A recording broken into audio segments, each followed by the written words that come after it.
Recent గా జరిగిన ఒక కార్ ఈఎంఐ డెత్ ఇష్యూ గురించి మీకు తెలిసే ఉంటుంది. ఒక్క ఐఫోన్ ముగ్గురిని చంపేసింది. ఫుల్ స్టోరీ క్రిస్ప్ గా చెప్తా వినండి.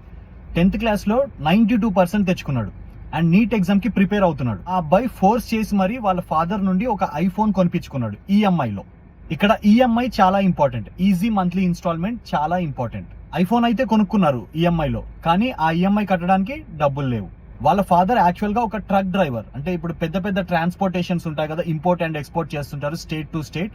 సో అలా ఒక truck driver. So months and days like వాళ్ళ ఫాదర్ ఆ ట్రక్ లోనే గడిపే పరిస్థితి. సో ఆ ఫాదర్ దగ్గర మనీ లేవని ఆ అబ్బాయికి చెప్తే ఒక కొండపైకి వెళ్ళి, అదే ఊర్లో ఉన్న ఒక కొండపైకి వెళ్ళి దూకేస్తా అని భయపెట్టాడు. ఫాదర్ ఆ అబ్బాయిని మాటల్లో పెట్టి ఎలా అయినా కిందకి తీసుకొద్దామని చెప్పి ట్రై చేస్తున్నప్పుడు ఆ అబ్బాయి దూకేశాడు.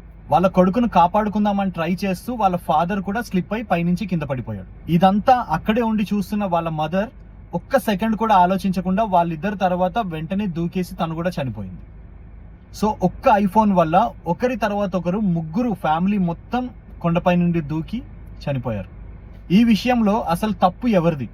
పేరెంట్స్ దా, పిల్లలదా, ఆర్ ప్రతి ప్రోడక్ట్ కి ఈఎంఐ ఆప్షన్స్ ఇస్తూ పోతున్న బ్యాంక్స్ దా? నా ఒపీనియన్ చెప్తాను, కింద మీ ఒపీనియన్ కూడా కామెంట్ చేయండి. నా ఒపీనియన్ ప్రకారం బ్యాంక్స్ ఆర్ ఎనీ బిజినెస్ వాళ్ళ బెనిఫిట్ కోసం ఈఎంఐ ఆప్షన్స్ ఇస్తుంది. అండ్ ఒక మిడిల్ క్లాస్ వాళ్ళు ఒక రిచ్ క్లాస్ ని టేస్ట్ చేయడానికి డెఫినెట్ గా ఈఎంఐ అనే ఆప్షన్ ఇస్తూ వాళ్ళ బెనిఫిట్ వాళ్ళు పొందుతారు. సో ఇక్కడ బ్యాంక్స్ ది or that particular product companies ది ఏ తప్పు లేదు. పేరెంట్స్ గురించి మాట్లాడుకుంటే, పేరెంట్స్ వాళ్ళ పిల్లలు ఏదైనా అడిగితే కాదు లేదు అనకుండా కొనివ్వడానికే ట్రై చేస్తారు. బికాజ్ ఆ పిల్లలంటే అంత ప్రేమ ఉంటుంది పేరెంట్స్ కి.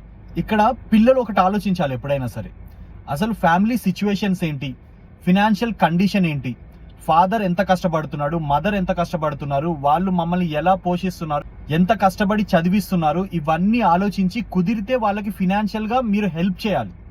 ఈ రోజుల్లో లైక్ పార్ట్ టైం చేసుకోవడానికి నెంబర్ ఆఫ్ ఆపర్చునిటీస్ ఉన్నాయి. ఒక ర్యాపిడో కొట్టొచ్చు, డెలివరీ బాయ్ గా ఉండొచ్చు, ఏదైనా ఒక స్టోర్ లో వెళ్ళి వర్క్ చేయొచ్చు. ఇన్ని ఆప్షన్స్ ఉండగా ఫాదర్ పైన డిపెండ్ అయ్యి లైక్ ఫోర్స్ చేసి ఒక ఐఫోన్ ఈఎంఐ లో కొనుక్కోవడం అనేది వెరీ వెరీ రిడిక్యులస్ థింగ్. మీరు మీ లైఫ్ లో ఏదైనా కొనుక్కొని షో ఆఫ్ చేయాలనుకుంటే మాత్రం మీ డబ్బులతో కొనుక్కోండి, ఎర్న్ చేసి కొనుక్కోండి. You have number of opportunities. నా ఒపీనియన్ లో కంప్లీట్ గా ఆ పిల్లోడిదే తప్పు.